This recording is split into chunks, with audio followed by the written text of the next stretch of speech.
ಮಾತು ಬಲ್ಲವ ಮಾಣಿಕ್ಯ ತಂದ ಮಾತರಿಯದವ ಜಗಳ ತಂದ ಅಂತ ಇದೆ. ಸೊ ಈ ಮಾತಿನ ಗಾದೆ ಮಾತನ್ನ ನೆನಪಿಸುತ್ತಾ ಇವತ್ತಿನ ಒಂದು ಮೊರಾರ್ಜಿ ತರಗತಿಯನ್ನ ಪ್ರಾರಂಭ ಮಾಡೋಣ. ನಾನು Gavishri, challenge coaching classes Sindhanur. ಇವತ್ತಿನ ತರಗತಿಯಲ್ಲಿ ಏನ್ ಚರ್ಚೆ ಮಾಡ್ತಾ ಹೋಗ್ತಾ ಇದ್ದೀವಿ, ಮೊರಾರ್ಜಿಗೆ ಬರುವಂತ ಅತ್ಯಂತ ಮಹತ್ವದ ಮಾಹಿತಿ ಕನ್ನಡ ವ್ಯಾಕರಣ.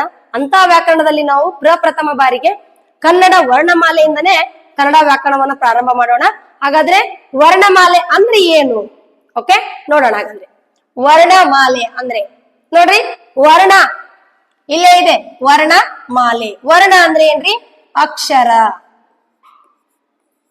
ಮಾಲೆ ಮೀನ್ಸ್ ಸರ ಅಂತ ಕರಿತೀವಿ. ಅಂದ್ರೆ ಇವೆರಡು ಮೀನಿಂಗ್ ಏನ್ ಹೇಳ್ಕೊಡ್ತಾ ಇದೆ ಮಕ್ಕಳೇ? ವರ್ಣಮಾಲೆ ಅಕ್ಷರಗಳ ಒಂದು ಕ್ರಮಬದ್ಧ ಜೋಡಣೆ. ಅಕ್ಷರಗಳ ಕ್ರಮಬದ್ಧ ಜೋಡಣೆಗೆ, ಅಕ್ಷರಗಳ ಕ್ರಮಬದ್ಧ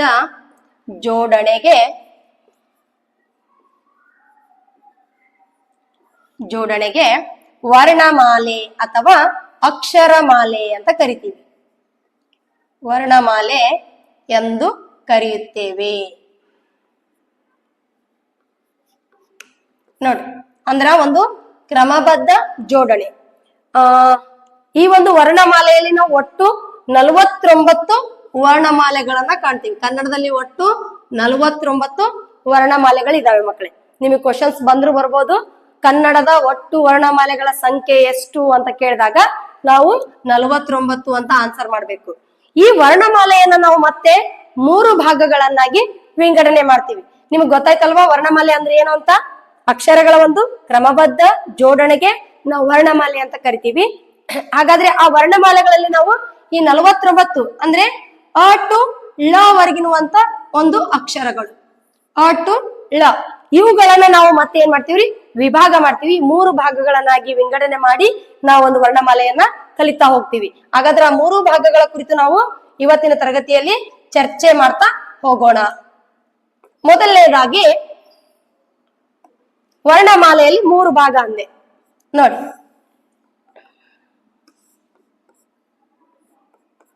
ಒಂದು ಸ್ವರಗಳು, ಒಂದನೇದೇನ್ರಿ? ಸ್ವರಗಳು ಅಂತ ಕರಿತೀವಿ. ಎರಡನೇದ್ ಬಂದ್ಬಿಟ್ಟು ವ್ಯಂಜನಗಳು ಅಂತ ಕರಿತೀವಿ.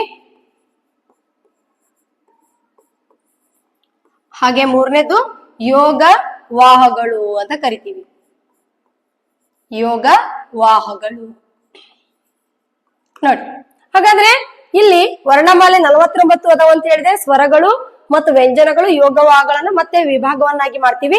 ಹಾಗಾದ್ರೆ ಮೊದಲನೇದಾಗಿ ನಾವು ಈ ಒಂದು ಸ್ವರಗಳ ಬಗ್ಗೆ ತಿಳಿದುಕೊಳ್ಳೋಣ.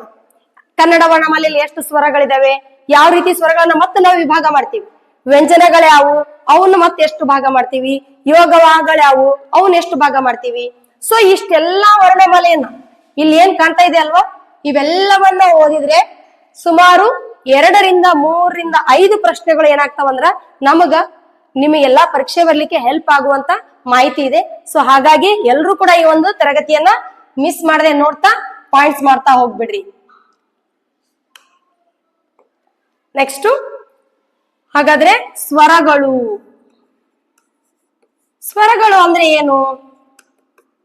ಎಸ್, ಸ್ವರಗಳು ಅಂದ್ರೆ ಸ್ವತಂತ್ರವಾಗಿ ಉಚ್ಚರಿಸಲ್ಪಡುವಂತ ಅಕ್ಷರಗಳನ್ನ ನಾವೇನಂತ ಕರಿತೀವಿ? ಸ್ವರಗಳು ಅಂತ ಕರಿತೀವಿ. ಬರ್ಕೊಡ್ರಿ, ಸ್ವತಂತ್ರವಾಗಿ ಉಚ್ಚರಿಸಲ್ಪಡುವ ಅಥವಾ ಹೇಳಲ್ಪಡುವ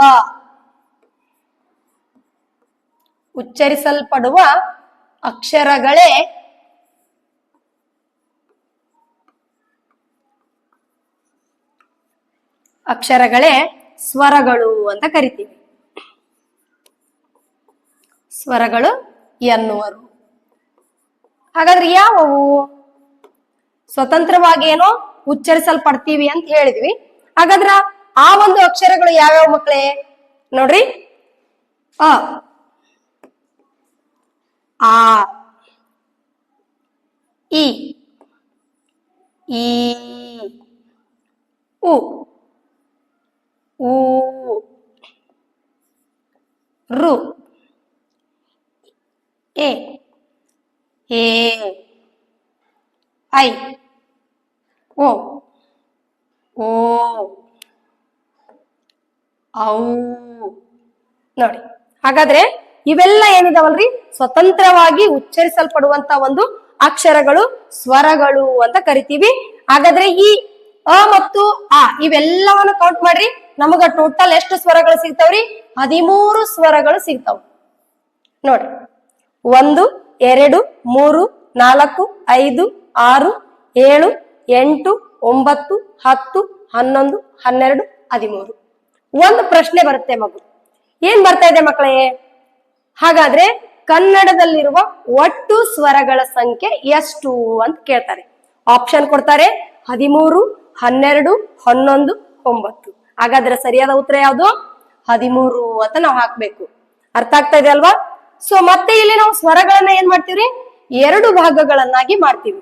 ಯಾವವು ಹಾಗಾದ್ರೆ? ನೋಡ್ರಿ, ಇಲ್ಲೇ ಈ ಅಕ್ಷರಗಳದಲ್ಲೇ ನಾವು ನೋಡ್ಬಿಡೋಣ. ನೋಡಿ, ಇಲ್ಲಿದೆ ಅ ಅ ಉ ರು ಎ ಓ. ನೋಡ್ರಿ, ನಾವೇನು ಉಚ್ಚರಿಸುವಂತ ಸೌಂಡ್ ನೋಡ್ತಾ ಹೋಗ್ಬೇಕು ನಾವೀಗ. ಅಂದ್ರೆ ನಾವು ಧ್ವನಿ ಯಾವ ರೀತಿ ಉಚ್ಚರಿಸ್ತಾ ಇದ್ದೀವಿ? ಅ ಅಂದ್ರೆ ನೋಡ್ರಿ ಒಂದೇ ಮಾತ್ರೆ, ಅಂದ್ರೆ ಕಡಿಮೆ, ಸ್ವಲ್ಪ ಏನಂದ್ರ ಕಡಿಮೆ ಉಸಿರಿನಿಂದ ಉಚ್ಚರಿಸಲ್ಪಡುವಂತವುಗಳು ಅ. ನೋಡಿ ಅದೇ ಎರಡನೇದ್ ನೋಡ್ರಿ ಆ ಅಂದ್ರೆ ಎಳಿತಾ ಇರ್ಬೇಕು, ಅಂದ್ರೆ ಸ್ವಲ್ಪ ಅಲ್ಲಿ ಏನ್ ದೀರ್ಘ ಉಸಿರನ್ನ ತೆಗೆದುಕೊಳ್ತೀವಿ ನಾವು.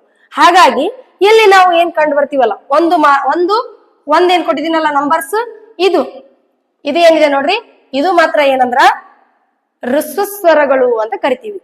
ಏನಂತ ಕರಿತೀವ್ರಿ? ಹ್ರಸ್ವ ಸ್ವರಗಳು. ಹಂಗಂದ್ರೆ ಏನು ಅಂದ್ರೆ ಕಡಿಮೆ ಉಸಿರಿನಿಂದ, ನೋಡ್ರಿ ಕಡಿಮೆ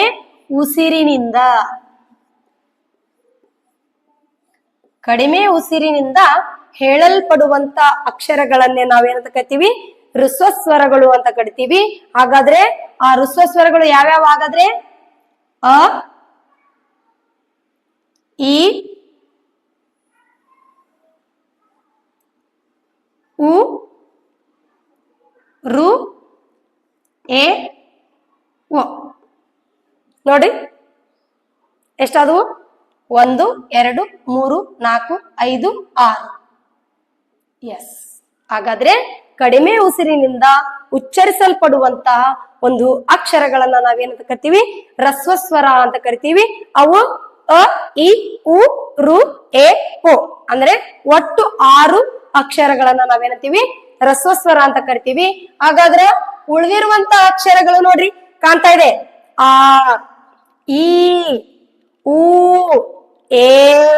ನೋಡಿ ಕಾಣ್ತಾ ಇದೆ ಅಲ್ವಾ ನಿಮ್ಗೆ? ನೆಕ್ಸ್ಟ್ ಐ ಓ ಔ. ಸೌಂಡ್ ನೋಡ್ರಿ, ಸೌಂಡ್ ಏನ್ ಮಾಡ್ತಾ ಇದೆ?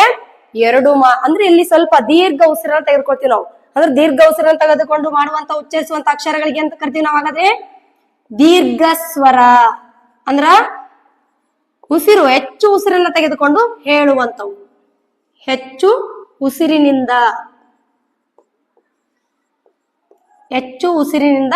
ಹೇಳುವಂತಹ ಶಬ್ದಗಳು, ಅಕ್ಷರಗಳು ಯಾವಾಗಾದ್ರೆ ನೋಡಿ, ಆ ಈ ಊ ಎ ಐ ಓ ಔ ಅಂತ ಕರಿತೀವಿ. ಹಾಗಾದ್ರೆ ಒಟ್ಟು ಎಷ್ಟಾದ್ರೂ ಕೌಂಟ್ ಮಾಡ್ರಿ. 1 2 3 4 5 6 7. ಒಟ್ಟು 7 ಅಕ್ಷರಗಳು, ದೀರ್ಘ ಸ್ವರಗಳು. ಅಂದ್ರೆ ಹೆಚ್ಚು ಉಸಿರನ್ನ ತೆಗೆದುಕೊಂಡು ಹೇಳುವಂತ ಒಂದು ಅಕ್ಷರಗಳನ್ನ ನಾವೇನಂತ ಕರಿತೀವಿ? ದೀರ್ಘ ಸ್ವರ ಅಂತ ಕರಿತೀವಿ. ಸೊ ಇದರಲ್ಲೂ ಕೂಡ ಕ್ವಶನ್ಸ್ ಬರ್ಬೋದು. ಅಕ್ಷರಗಳನ್ನ ಕೊಟ್ಟು ಈ ಕೆಳಗಿನವುಗಳಲ್ಲಿ ಹ್ರಸ್ವ ಸ್ವರಗಳನ್ನ ಕೊಟ್ಟು ದೀರ್ಘ ಸ್ವರ ಗುರುತಿಸ್ರಿ, ದೀರ್ಘ ಸ್ವರ ಕೊಟ್ಟು ಹ್ರಸ್ವ ಸ್ವರ ಗುರುತಿಸ್ರಿ ಅಂತ ಕೇಳ್ಬೋದು. ಅಥವಾ ಅವುಗಳ ಸಂಖ್ಯೆಯನ್ನಾದ್ರೂ ಕೇಳಬಹುದು. ನೋಡಿ, ಅವುಗಳ ಸಂಖ್ಯೆಯನ್ನಾದ್ರೂ ಕೂಡ ನಾವು ಪರೀಕ್ಷೆಗಳಲ್ಲಿ ಕೇಳ್ಬೋದು. ಹಾಗಾಗಿ ಸ್ವರಗಳಲ್ಲಿ ಒಟ್ಟು 13 ಇದ್ವು. ಆ 13ರಲ್ಲಿ ಹ್ರಸ್ವ ಸ್ವರಗಳು 6, ದೀರ್ಘ ಸ್ವರಗಳು 7 ಅಂತ ನಾವು ಮತ್ತೆ 2 ಭಾಗವನ್ನ ಮಾಡ್ತೀವಿ. ಸ್ವರಗಳ ಬಗ್ಗೆ ಅರ್ಥ ಆಯ್ತಲ್ವಾ ಮಕ್ಕಳೇ? ಹಾಗಾದ್ರೆ ಮುಂದಿನ ಒಂದು ವಿಷಯಕ್ಕೆ ಹೋಗೋಣ, ವ್ಯಂಜನಗಳು.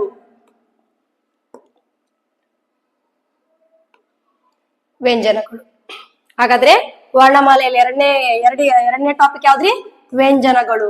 ಹಾಗಾದ್ರೆ ವ್ಯಂಜನಗಳು ಅಂದ್ರೆ ಏನು? ಎಷ್ಟಿದಾವೆ ನೋಡಿ. ಈ ವ್ಯಂಜನಗಳು ಅಂದ್ರೆ ಸ್ವತಂತ್ರವಾಗಿ ಉಚ್ಚರಿಸದೆ ಅಂದ್ರೆ ಸ್ವರಗಳ ಸಹಾಯದಿಂದ ಉಚ್ಚರಿಸುವಂತಹ ಅಕ್ಷರಗಳು. ಸ್ವರಗಳ ಸಹಾಯದಿಂದ,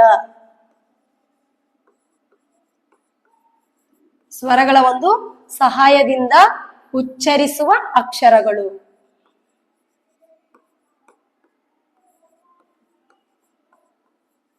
ಉಚ್ಚರಿಸುವ ಅಕ್ಷರಗಳನ್ನ ವ್ಯಂಜನಗಳು ಅಂತ ಕರಿತೀವಿ.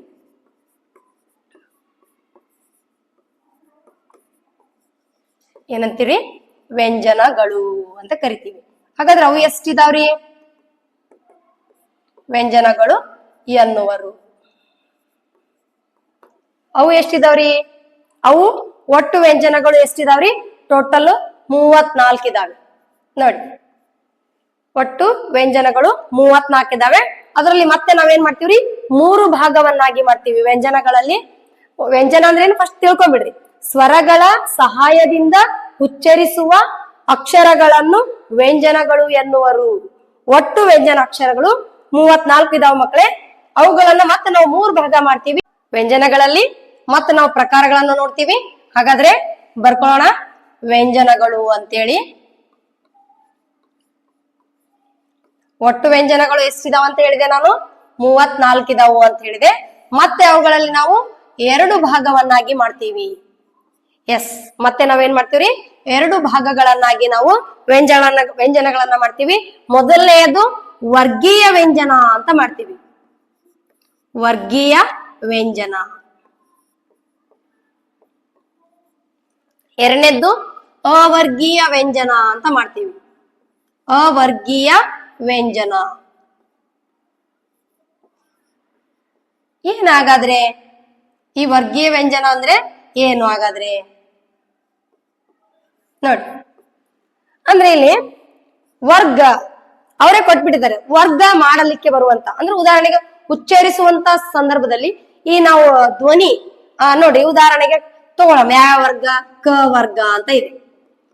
ಯಾವ ವರ್ಗ ಇದೆ ರೀ? ಕ ವರ್ಗ ಅಂದ್ರೆ ಕ.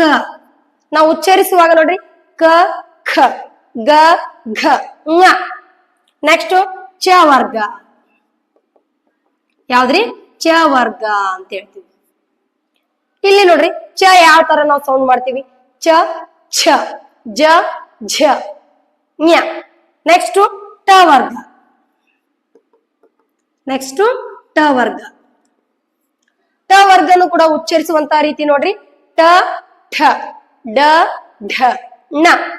ನೆಕ್ಸ್ಟ್ ತ ವರ್ಗ. ಥ ವರ್ಗನ ತ ಥ ದ ಧ ನ. ನೆಕ್ಸ್ಟ್ ಲಾಸ್ಟ್ ಒನ್ ಪ ವರ್ಗ. ಇದು ನೋಡ್ರಿ, ತುಟಿಗಳ ಸಹಾಯದಿಂದ ನಾವೇನ್ ಮಾಡ್ತೀವಿ? ಉಚ್ಚರಿಸ್ತೀವಿ. ಪ ಫ ಬ ಭ ಮ.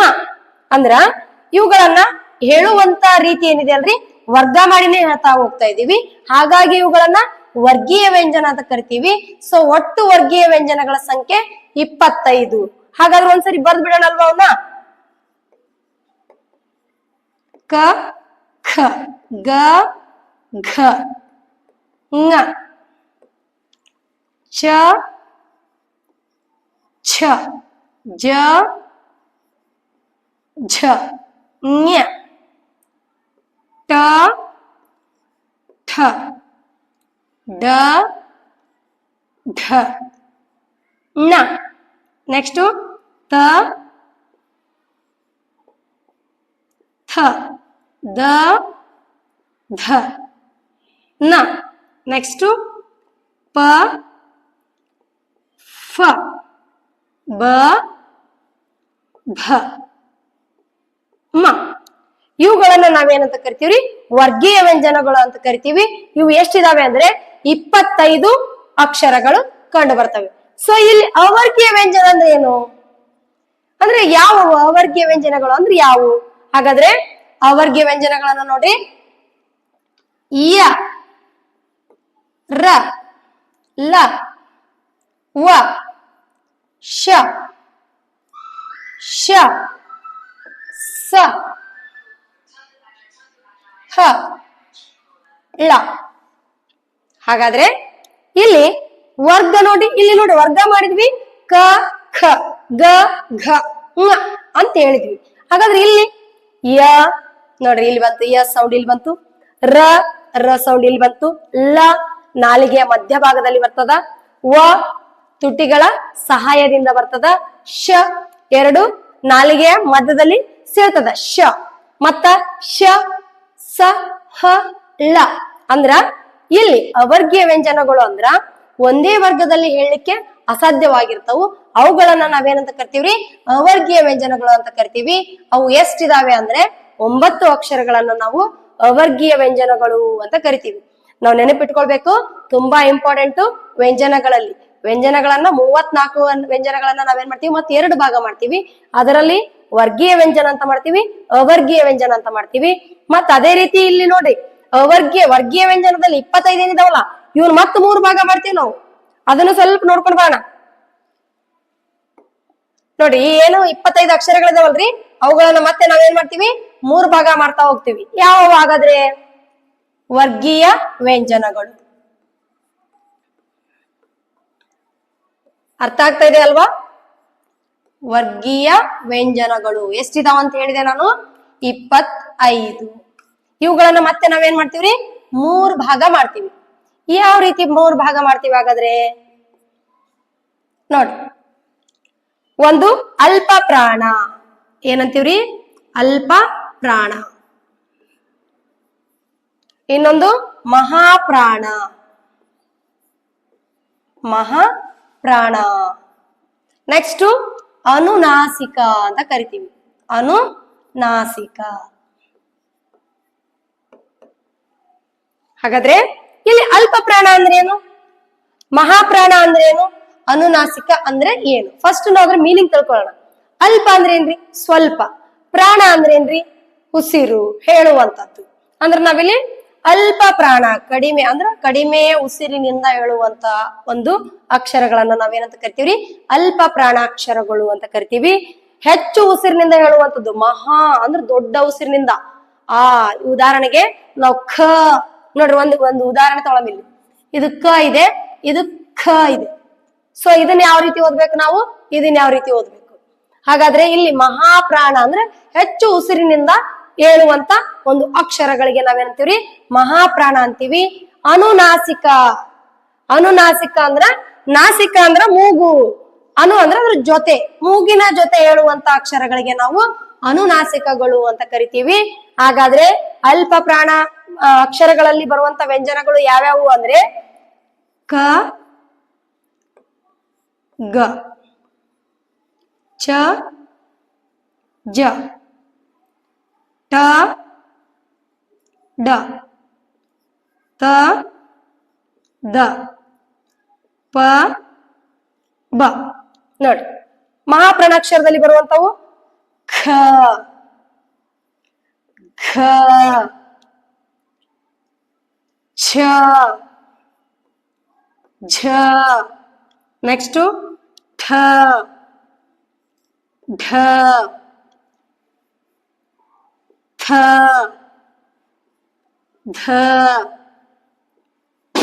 ಫ ಭ.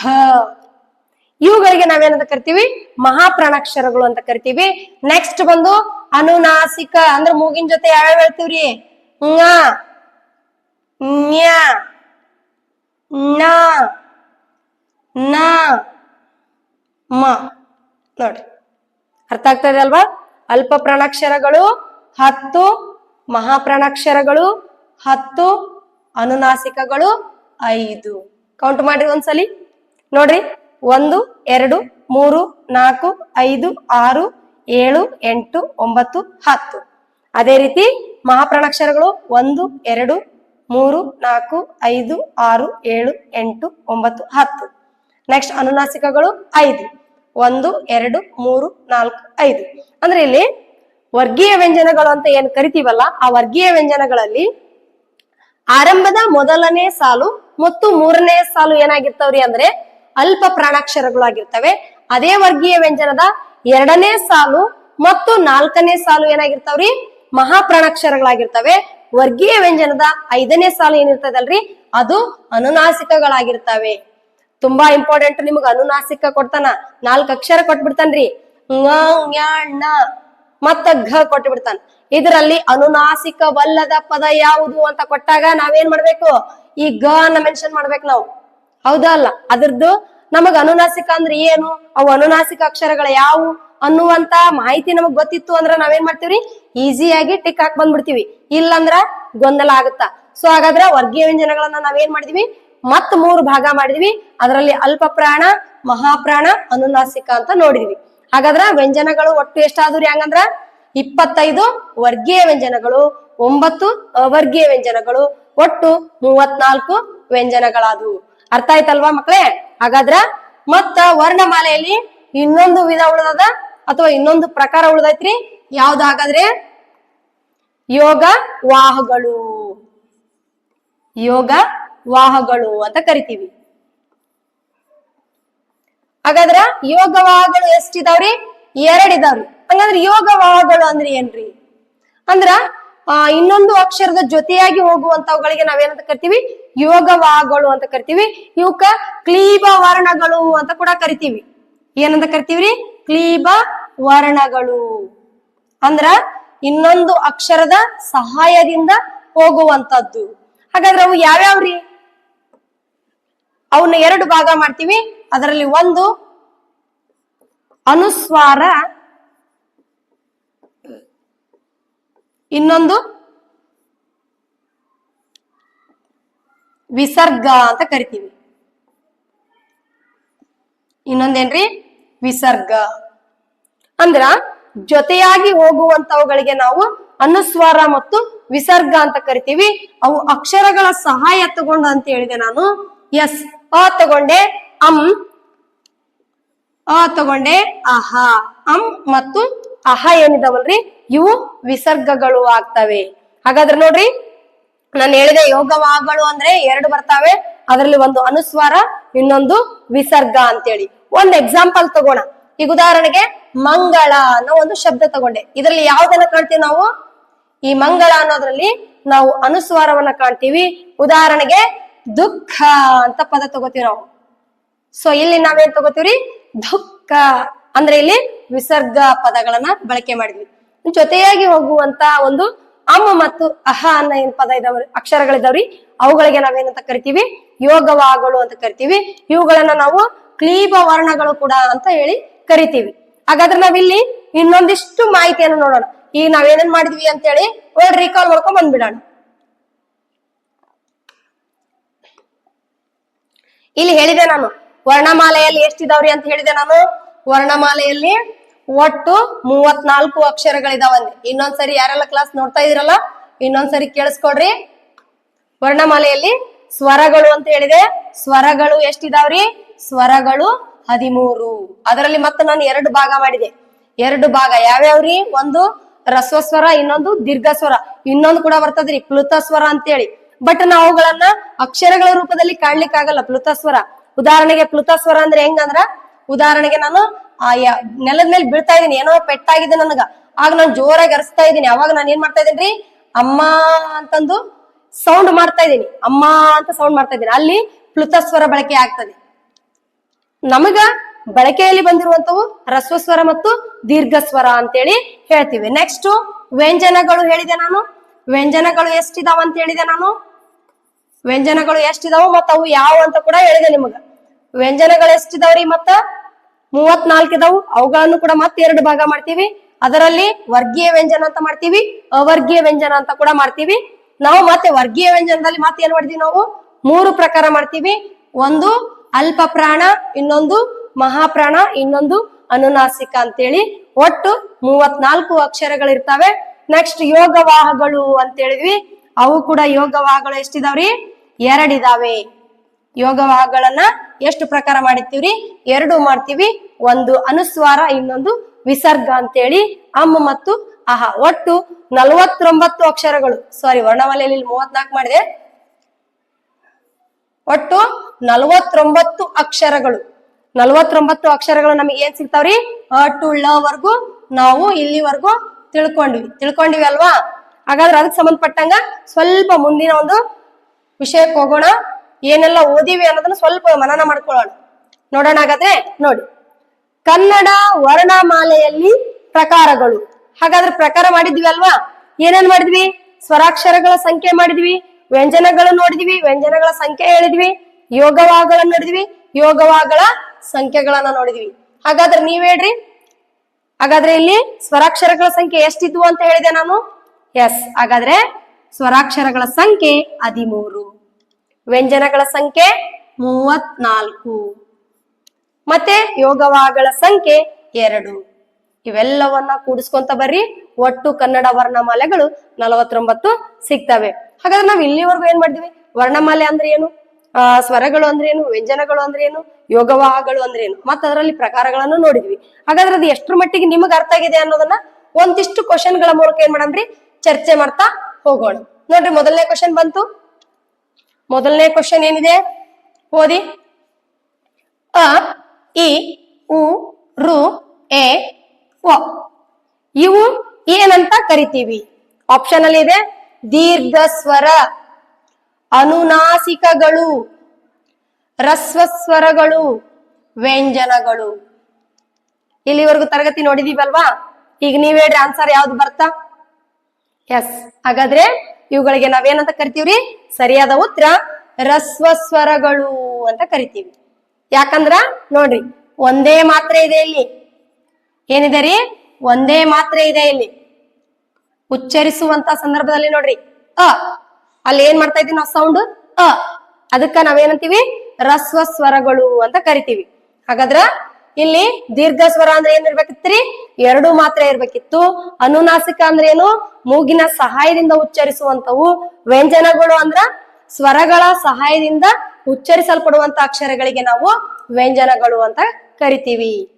ಹಾಗಾದ್ರೆ ನೋಡಿ ಮುದ್ದು ಮಕ್ಕಳೇ, ಇಲ್ಲೊಂದು ನಿಮಗಾಗಿ ಒಂದು ಅವಕಾಶ ಇದೆ, ಇದನ್ನ ಸದುಪಯೋಗ ಪಡಿಸ್ಕೊಳ್ರಿ ಅಂತ ಹೇಳ್ತಾ, ರಾಜ್ಯ ಮಟ್ಟದ ಒಂದು ಚಾಲೆಂಜ್ ಜೀನಿಯಸ್ ಅವಾರ್ಡ್ 2026 ಮಾರ್ಚ್ 22 ಭಾನುವಾರದಂದು ಚಾಲೆಂಜ್ ಕೋಚಿಂಗ್ ಕ್ಲಾಸಸ್ ಸಿಂಧನೂರಿನಲ್ಲಿ ನಡೀತಾ ಇದೆ. ಯಾರೆಲ್ಲ ಈ ಒಂದು ಪರೀಕ್ಷೆಯನ್ನ ಬರಿಬೇಕು ಅನ್ನೋದೊಂದು ಮಾಹಿತಿ. ಅಂದ್ರೆ ಈಗ ಥರ್ಡ್ ಮುಗಿದು ಅಂದ್ರೆ 3ನೇ ತರಗತಿ ಮುಗಿದು 4ನೇ ತರಗತಿ ಆಗುವಂತ ಮಕ್ಕಳು, ಮತ್ತೆ 4ನೇ ತರಗತಿಯಲ್ಲಿ ಓದುತ್ತಿರುವಂತಹ ಮಕ್ಕಳು, ಇವರಿಬ್ರು ಕೂಡ ಈ ಒಂದು ಜೀನಿಯಸ್ ಅವಾರ್ಡ್ ನ ಸದುಪಯೋಗವನ್ನ ಪಡಿಸ್ಕೊಳ್ರಿ. ಹೆಚ್ಚಿನ ಒಂದು ಮಾಹಿತಿಗಾಗಿ ನಮ್ಮ ಒಂದು ಯೂಟ್ಯೂಬ್ ಚಾನಲ್ ನಲ್ಲಿ ಈ ಜೀನಿಯಸ್ ಅವಾರ್ಡ್ ಬಗ್ಗೆ ಹಲವಾರು ವಿಡಿಯೋಸ್ಗಳು ಅಪ್ಲೋಡ್ ಆಗ್ತಾ ಇದಾವೆ. ಸೊ ನೀವು ಆ ವಿಡಿಯೋಗಳನ್ನ ನೋಡ್ತಾ ಈ ಒಂದು ಜೀನಿಯಸ್ ಅವಾರ್ಡ್ ಹೆಚ್ಚಿನ ಮಾಹಿತಿಯನ್ನು ತಿಳ್ಕೊಳ್ಬಹುದು ಅಂತ ಹೇಳ್ತಾ ಮುಂದಿನ ಕ್ವಶನ್ಗೆ ಹೋಗೋಣ. ಓಕೆ, ಮುಂದಿನ ಪ್ರಶ್ನೆ ನಾನು ಆಗ್ಲೇ ಹೇಳ್ತಾ ಇದ್ದೆ ನಿಮ್ಗೆ ಏನಂತ, ವ್ಯಂಜನಗಳಲ್ಲಿ, ಸ್ವರಗಳಲ್ಲಿ ಪ್ರತಿಯೊಂದು ಕೂಡ ನಾವು ಎಲ್ಲವನ್ನು ಅರ್ಥ ಮಾಡ್ಕೋಬೇಕು, ಅವುಗಳ ನಂಬರ್ಗಳ ಒಂದು ಸಿಕ್ಕೇ ಬಂದೇ ಬರುತ್ತಾ ಅಂತೇಳಿ ಇಲ್ಲಿ ಕೇಳಿದಾರೆ. ನೋಡ್ರಿ, ದೀರ್ಘ ಸ್ವರಾಕ್ಷರಗಳ ಸಂಖ್ಯೆ ಎಷ್ಟು ಅಂತ ಕೇಳಿದಾರೆ. ಏನಂತ ಕೇಳಿದಾರಿ? ದೀರ್ಘ ಸ್ವರಾಕ್ಷರಗಳ ಒಟ್ಟು ಸಂಖ್ಯೆ ಎಷ್ಟು? ಎಷ್ಟ್ರಿ ಹಾಗಾದ್ರ? ಸೊ ಆಪ್ಷನ್ ಕೊಟ್ಟಾರಿ 6, 8, 7, 9. ಹಾಗಾದ್ರೆ ದೀರ್ಘ ಸ್ವರ ಅಂದ್ರೆ ಏನು? ನೀವ್ ಆಲ್ರೆಡಿ ಕಲ್ತೀರಿ. ಈಗ ದೀರ್ಘ ಸ್ವರ ಅಂದ್ರೆ ಏನ್ರಿ? ಹೆಚ್ಚು ಉಸಿರಿನಿಂದ ಹೇಳುವಂತವು, ಅಂದ್ರೆ 2 ಮಾತ್ರೆಯ ಕಾಲದಲ್ಲಿ. ಉದಾಹರಣೆಗೆ ಅವು ಯಾವ್ಯಾವ್ರಿ? ಆ, ಈ, ಇನ್ನೊಂದ್ಸರಿ ಹೋಗಿ ಹೇಳ್ತಾ ಇದ್ದೀನಿ, ಊ, ಏ, ನೆಕ್ಸ್ಟ್ ಓ, ಸರಿ, ಐ, ಓ, ಔ. ಇವುಗಳಿಗೆ ನಾವೇನಂದ್ವಿ? ದೀರ್ಘ ಸ್ವರ ಅಂದ್ವಿ. ಕೌಂಟ್ ಮಾಡ್ರಿ, 1, 2, 3, 4, 5, 6, 7. ಸರಿಯಾದ ಉತ್ತರ ಯಾವ್ದಾಗುತ್ತೆ ಹಾಗಾದ್ರೆ? ಎಸ್, 3ನೇದ್ದು ಸರಿಯಾದ ಉತ್ತರ 7. ಇಲ್ಲಿ ಇನ್ನೊಂದು ಮಾಹಿತಿ ಇದೆ ನಿಮಗೆ. ಆಪ್ಷನ್ ಅಲ್ಲಿ ಹಿಂಗ್ ಕೇಳ್ತಾನೆ. ಇಲ್ಲಿ ಏನಂದ್ರೆ ನಾವು ದೀರ್ಘ ಸ್ವರ ಅಂತ ಹೇಳ್ಬಿಟ್ಟಿವಿ, ಅಂದ್ರೆ 2 ಮಾತ್ರೆ ಕಾಲದಲ್ಲಿ ಉಚ್ಚರಿಸಿದ್ವಿ. ಇಲ್ಲಿ ಅಂದ್ರೆ ಹೇಳಿದ್ವಿ. ಇಲ್ಲಿ ಇನ್ನೊಂದು ಅಕ್ಷರ ಇದೆ ನೋಡ್ರಿ, ಐ ಮತ್ತು ಔ ಇದೆ. ಇದ್ರ ಬಗ್ಗೆ ಒಂಚೂರು ಗಮನ ಹರಿಸ್ರಿ ನೀವು. ಯಾಕಂದ್ರೆ ಇಲ್ಲಿ ಐ ಮತ್ತು ಔ ಏನಿದಾವಲ್ರಿ, ಇವುಗಳು ದೀರ್ಘ ಸ್ವರನು ಹೌದು, ಸಂಧ್ಯಕ್ಷರ ಕೂಡ ಅಂತ ಕರಿತಾರ. ಇವನ್ನ ಏನಂತಾರ? ಇವಕ್ಕ ಸಂಧ್ಯಕ್ಷರಗಳು ಅಂತ ಕರಿತಾರ. ಯಾವನ್ರಿ? ಐ ಮತ್ತು ಔವನ್ನ.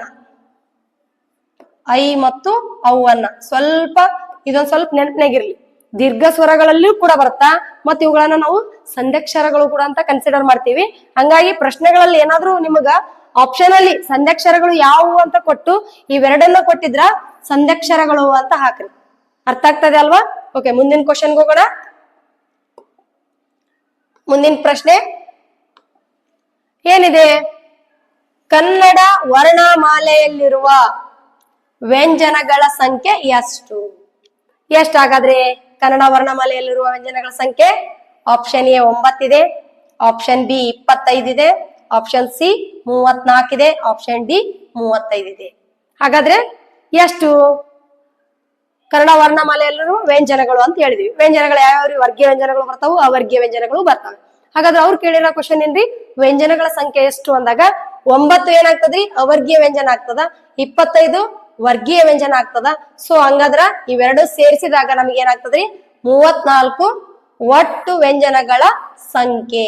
ಉತ್ತರ ಹಾಗಾದ್ರೆ 34 ಅನ್ನೋದೇನಿದೆ ಅಲ್ರಿ ಒಟ್ಟು ವ್ಯಂಜನಗಳ ಸಂಖ್ಯೆ ಆಗ್ತದೆ. ನೆಕ್ಸ್ಟ್ ಮುಂದಿನ ಪ್ರಶ್ನೆಗೆ ಹೋಗೋಣ ಅಲ್ವಾ?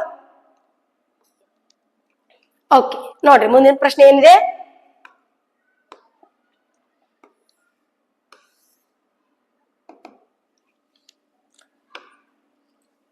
ಕಡಿಮೆ ಉಸಿರಿನಿಂದ ಉಚ್ಚರಿಸಲ್ಪಡುವ ವ್ಯಂಜನಗಳನ್ನ ಡ್ಯಾಶ್ ಎನ್ನುವರು ಅಂತ ಹೇಳ್ಯಾರ.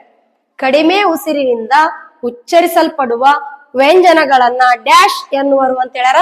ಆಪ್ಷನ್ ಎ ಅಲ್ಪ ಪ್ರಾಣ, ಆಪ್ಷನ್ ಬಿ ಮಹಾಪ್ರಾಣ, ಆಪ್ಷನ್ ಸಿ ದೀರ್ಘ ಸ್ವರ, ಆಪ್ಷನ್ ಡಿ ರಸ್ವ ಸ್ವರ ಅಂತ ಹೇಳ್ಯಾರ. ಅವರೇ ಕೊಟ್ಬಿಟ್ಟಿದ್ದಾರೆ ಆಲ್ರೆಡಿ. ಕಡಿಮೆ ಉಸಿರಿನಿಂದ ಅಂದ್ರೆ ಸ್ವಲ್ಪ ಉಸಿರಿನಿಂದ ಉಚ್ಚರಿಸಲ್ಪಡುವಂತ ಅಕ್ಷರಗಳು ಅಂದ್ರೆ ನಮಗೆ ಮಹಾಪ್ರಾಣಾಕ್ಷರಗಳನ್ನ ನಾವೇನಂತೀವ್ರಿ? ಕಡಿಮೆ ಉಸಿರಿನಿಂದ ಉಚ್ಚರಿಸಲ್ಪಡಲಿಕ್ಕೆ ಅಲ್ಪ ಪ್ರಾಣಾಕ್ಷರಗಳು ಅಂತ ಕರಿತೀವಿ. ಅವುಗಳನ್ನ ನಾವು ಕ, ಗ, ಚ, ಜ ಇವುಗಳು ಒಟ್ಟು 10 ಅಲ್ಪ ಪ್ರಾಣಾಕ್ಷರಗಳನ್ನ ಕಾಣ್ತೀವಿ. ಹಾಗಾದ್ರೆ ಮುಂದಿನ ಪ್ರಶ್ನೆಗೆ ಹೋಗೋಣ ಅಲ್ವಾ? ಮುಂದಿನ ಪ್ರಶ್ನೆ, ಒಟ್ಟು ಅವರ್ಗೀಯ ವ್ಯಂಜನಗಳ ಸಂಖ್ಯೆ ಕೇಳಿದಾರ ನೋಡ್ರಿ. ಏನ್ ಕೇಳಿದಾರ್ರಿ? ಒಟ್ಟು ಅವರ್ಗೀಯ ವ್ಯಂಜನಗಳ ಸಂಖ್ಯೆ ಎಷ್ಟದವ್ರಿ? ಅವರ್ಗೀಯ ವ್ಯಂಜನಗಳ ಸಂಖ್ಯೆ. ವರ್ಗೀಯ ವ್ಯಂಜನಗಳಂದ್ರೆ ಏನಂತ ಹೇಳಿದೆ ನಾನು? ವರ್ಗ ಮಾಡ್ಲಿಕ್ಕೆ ಬರುವಂತ ಅಕ್ಷರಗಳನ್ನ ವರ್ಗೀಯ ವ್ಯಂಜನ ಅಂತ ಹೇಳಿದೆ.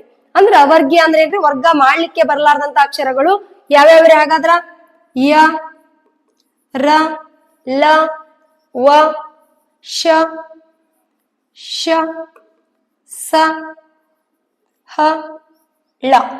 ಎಷ್ಟಿದಾವ್ರಿ? ಹಾಗಾದ್ರೆ ಕೌಂಟ್ ಮಾಡ್ರಿ. 1 2 3 4 5 6 7 8 9. ಸರಿಯಾದ ಉತ್ತರ 9. ಒಟ್ಟು ಅವರ್ಗೀಯ ಸಂಖ್ಯೆ 9 ಮಕ್ಕಳೇ. ನೆಕ್ಸ್ಟ್ ಮುಂದಿನ ಪ್ರಶ್ನೆಗೆ ಹೋಗೋಣ ಅಲ್ವಾ? ಓಕೆ, ಮುಂದಿನ ಒಂದು ಪ್ರಶ್ನೆ. ನೋಡ್ರಿ, ಅಕ್ಷರಗಳು ಕೊಟ್ಬಿಟ್ಟಿದ್ದಾರೆ ಇಲ್ಲಿ ಆಲ್ರೆಡಿ. ಯಾವ್ಯಾವ ಅಕ್ಷರಗಳಿದಾವೆ? ಞ, ಞ, ಣ, ನ, ಮ. ಏನಿವು? ಆಪ್ಷನ್ ಕೊಟ್ಟಾರ. ಏನೇನ್ ಕೊಟ್ಟಿದಾರಿ?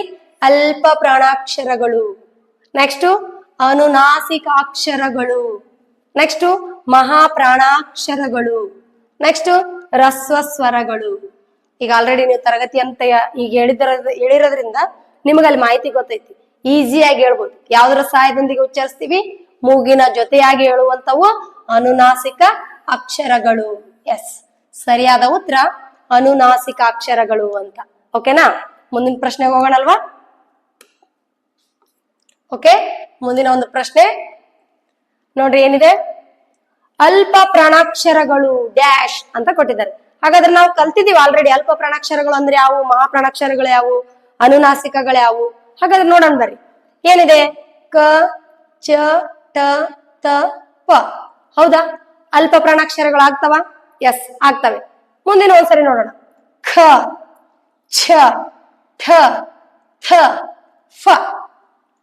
ಇವು ಬರುದಿಲ್ಲ. ನೆಕ್ಸ್ಟ್ ಞ, ಞ, ಣ, ನ, ಮ. ಇವು ಬರುವಂಗಿಲ್ಲ. ನೆಕ್ಸ್ಟ್ ಆ, ಈ, ಉ, ಎ, ಐ, ಓ, ಔ. ಇವು ಬರುದಿಲ್ಲ. ಹಾಗಾದ್ರೆ ಯಾವ್ದು ಬರ್ತದ? ಅಲ್ಪ ಪ್ರಾಣಾಕ್ಷರಗಳಂದ್ರ ಸರಿಯಾದ ಉತ್ತರ 1ನೇದ್ದು. 2ನೇದ್ದು ಏನಿದೆ ರೀ? ಮಹಾಪ್ರಾಣಾಕ್ಷರಗಳಿದಾವು. 3ನೇದ್ದು ಅನುನಾಸಿಕಗಳಿದಾವು. 4ನೇದ್ದು ದೀರ್ಘ ಸ್ವರಾಕ್ಷರಗಳಿದಾವು. ಹಾಗಾದ್ರೆ ಸರಿಯಾದ ಉತ್ತರ ಕ, ಚ, ಟ, ತ, ಪಗಳು ಆಗ್ತವೆ. ಓಕೆ, ಮುಂದಿನ ಪ್ರಶ್ನೆಗೆ ಹೋಗೋಣ. ಎಸ್, ಮುಂದಿನ ಪ್ರಶ್ನೆ ಹೋಗೋದಕ್ಕಿಂತ ಮುಂಚೆ ನಮ್ಮ ಒಂದು ಚಾಲೆಂಜ್ ಕೋಚಿಂಗ್ ಕ್ಲಾಸಸ್ಸಿನ ಬೇಸಿಗೆ ತರಬೇತಿಗಳ ಶಿಬಿರ ಆಗಿರ್ಬೋದು, ಮತ್ತ ರೆಗ್ಯುಲರ್ ಕ್ಲಾಸಸ್ಸಿಗೆ ಅಡ್ಮಿಷನ್ಗಳು ಏನಾಗಿದಾವ್ರಿ? ಈಗ ಆಲ್ರೆಡಿ ಪ್ರಾರಂಭ ಆಗಿದಾವು. ಯಾರೆಲ್ಲ ಒಂದು ಉತ್ತಮ ಮಟ್ಟದ ಸಾಧನೆಯನ್ನ ಮಾಡ್ಬೇಕು ಅಂತ ಹೇಳ್ತಾ ಇದ್ದೀರಲ್ಲ, ಅವರೆಲ್ಲರೂ ಕೂಡ ನಮ್ಮ ಒಂದು ಚಾಲೆಂಜ್ ಸಂಸ್ಥೆಯಲ್ಲಿ ಈಗ ಆಲ್ರೆಡಿ ಅಡ್ಮಿಷನ್ ಸ್ಟಾರ್ಟ್ ಆಗಿದ್ದಾವೆ, ಲಿಮಿಟೆಡ್ ಸೀಟ್ಗಳು ಮಾತ್ರ ಇರ್ತಾವು. ಸೊ ಹಂಗಾಗಿ ನಿಮ್ಮ ಪ್ರವೇಶಾತಿಯನ್ನ ಆದಷ್ಟು ಬೇಗ ಮಾಡ್ಕೊಳ್ಳಿ ಅಂತ ಹೇಳ್ತಾ ಮುಂದಿನ ಕ್ವಶನ್ಗೆ ಹೋಗೋಣ. ಓಕೆ, ಮುಂದಿನ ಪ್ರಶ್ನೆ ನೋಡಿ, ಇವುಗಳಲ್ಲಿ ಒಂದು ಅವರ್ಗೀಯ ವ್ಯಂಜನವಾಗಿದೆ ಅಂತ ಹೇಳ್ಯಾರ. ಅಂದ್ರೆ ಇಲ್ಲಿ ಆಪ್ಷನ್ ಎ ಚ ಕೊಟ್ಟಿದ್ದಾರೆ, ವ ಕೊಟ್ಟಿದ್ದಾರೆ, ನ ಕೊಟ್ಟಿದ್ದಾರೆ, ಧ ಕೊಟ್ಟಿದ್ದಾರೆ. ಹಾಗಾದ್ರೆ ಚ ಏನ್ರಿ? ಚ ಅಲ್ಪ ಪ್ರಾಣಾಕ್ಷರ, ವರ್ಗೀಯ ವ್ಯಂಜನ ಬರ್ತದ. ನೆಕ್ಸ್ಟ್ ನ ಅನುನಾಸಿಕ, ನ ಅನ್ನೋದು ಅನುನಾಸಿಕ, ಇದು ಕೂಡ ವರ್ಗೀಯ ವ್ಯಂಜನದಲ್ಲಿ ಬರ್ತದ. ಧ ಇದು ಮಹಾಪ್ರಾಣಾಕ್ಷರ, ಇದು ಕೂಡ ವರ್ಗೀಯ ವ್ಯಂಜನದಲ್ಲಿ ಬರ್ತದ. ಹಾಗಾದ್ರೆ ಉಳಿದಿರುವಂತ ಉತ್ತರ ಯಾವ್ದ್ರಿ? ಹಾಗಾದ್ರೆ ವ ಅನ್ನೋದು ಅವರ್ಗೀಯ ವ್ಯಂಜನ. ಸರಿಯಾದ ಉತ್ತರ ವ. ನೋಡಿ ಮುಂದಿನ ಪ್ರಶ್ನೆಗೆ ಹೋಗೋಣ ಅಲ್ವಾ. ಮುಂದಿನ ಪ್ರಶ್ನೆ, ಯೋಗವಾಹಗಳ ಸಂಖ್ಯೆ ಎಷ್ಟು ಅಂತ ಕೇಳಿದೆ. ಯೋಗವಾಹಗಳ ಸಂಖ್ಯೆ ಎಷ್ಟು ಮಕ್ಕಳೇ? ಹಾಗಾದ್ರೆ option A 4, option B 2, option C 3, option D 5 ಅಂತಿದೆ. ಹಾಗಾದ್ರೆ ನಿಮಗೆ ಗೊತ್ತಿರ್ಬೇಕು ಯೋಗವಾಹಗಳು ಅಂದ್ರೆ ಯಾವುವು? ಅನುಸ್ವರ ಮತ್ತು ವಿಸರ್ಗ, ಅಮ್ಮ ಮತ್ತು ಅಹ ಅಂತ ಏನ್ ಹೇಳ್ತೀವಲ್ಲ, ಅವು ಯೋಗವಾಹಗಳು ಅಂತೀವಿ. ಹಾಗಾದ್ರೆ ಸರಿಯಾದ ಉತ್ತರ 2, ಬಿ ಏನಿದೆ ಅಲ್ರಿ 2 ಅನ್ನೋದು ಸರಿಯಾದ ಉತ್ತರ ಆಗ್ತದೆ. ಮುಂದಿನ ಒಂದು ಪ್ರಶ್ನೆ ಇಲ್ಲಿ ಕೇಳಿದಾರೆ ನೋಡ್ರಿ. ಇಲ್ಲಿ ಕೇಳಿದ್ದಾರೆ ಯೋಗವಾಹಗಳನ್ನ ಗುರುತಿಸಿ ಅಂತ ಕೊಟ್ಟಿದ್ದಾರೆ ನೋಡ್ರಿ. ಮೊದಲನೇದಿದೆ ಐ ಮತ್ತು ಔ, ಅ ಮತ್ತು ಇ, ಉ ಮತ್ತು ಎ, ಅಂ ಮತ್ತು ಅಹ ಅಂತಿದೆ. ಸರಿಯಾದ ಉತ್ತರ ಹೇಳ್ರಿ. ಹಾಗಾದ್ರೆ ಯೋಗವಾಹಗಳು ಸರಿಯಾದ ಉತ್ತರ ಆಪ್ಷನ್ ನಂಬರ್ 4. ಇಲ್ಲಿ ಐ ಮತ್ತು ಔ ಹೇಳಿದೆ ನಾನು. ಯಾವ ಅಕ್ಷರಗಳಂತ ಹೇಳಿದೆ? ದೀರ್ಘ ಸ್ವರಗಳನ್ನು ಹೌದು, ಮತ್ತ ಸಂಧ್ಯಕ್ಷರಗಳು ಕೂಡ ಹೌದು. ದೀರ್ಘ ಸ್ವರನು ಬರ್ತಾವೆ ಮತ್ತೆ ಸಂಧ್ಯಕ್ಷರಗಳು ಕೂಡ ಅಂತ ಕರಿತೀವಿ. ಅ ಮತ್ತು ಎ ರಸ್ವ ಸ್ವರಗಳಾಗ್ತವೆ, ಉ ಮತ್ತು ಎ ದೀರ್ಘ ಸ್ವರಗಳಾಗ್ತವೆ ನೋಡಿ. ಹಾಗಾದ್ರ ಉಳಿದಿರುವಂತ ಆಯ್ಕೆನೆ ಯೋಗವಾಹಗಳು ಅಂತ ಆಗ್ತದೆ. ಓಕೆ, ನೆಕ್ಸ್ಟ್ ಹಾಗಾದ್ರೆ ಇವತ್ತಿನ ಒಂದು ವರ್ಣಮಾಲೆ, ಒಟ್ಟು ವರ್ಣಮಾಲೆಗಳು ಎಷ್ಟಿದಾವೆ? 49 ಇದ್ವು. ಆ 49ಗಳನ್ನ ನಾವೇನ್ ಮಾಡಿದ್ವಿ? ಮತ್ತೆ ವಿಭಾಗಗಳನ್ನಾಗಿ ಮಾಡಿದ್ವಿ. ಅಲ್ಲಿ ಸ್ವರಗಳನ್ನ ನೋಡಿದ್ವಿ, ವ್ಯಂಜನಗಳನ್ನ ನೋಡಿದ್ವಿ, ಯೋಗವಾಹಗಳನ್ನ ನೋಡಿದ್ವಿ.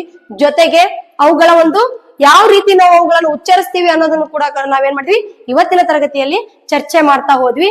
ನಿಮ್ಗೆಲ್ಲರಿಗೂ ಕೂಡ ಈ ಒಂದು ತರಗತಿ ಅರ್ಥ ಆಗಿದೆ ಅಂತ ಭಾವಿಸ್ತಾ, ಮತ್ತ ಇನ್ನಷ್ಟು ಹೆಚ್ಚಿನ ಒಂದು ವಿಡಿಯೋಗಳು ಕನ್ನಡದ ವಿಷಯದ ಬಗ್ಗೆ ನಿಮಗೆ ಬೇಕು ಅಂತ ಹೇಳಿದ್ರೆ ಲೈಕ್ ಮಾಡ್ರಿ, ಶೇರ್ ಮಾಡ್ರಿ, ಕಮೆಂಟ್ ಮಾಡಿ. ಧನ್ಯವಾದ.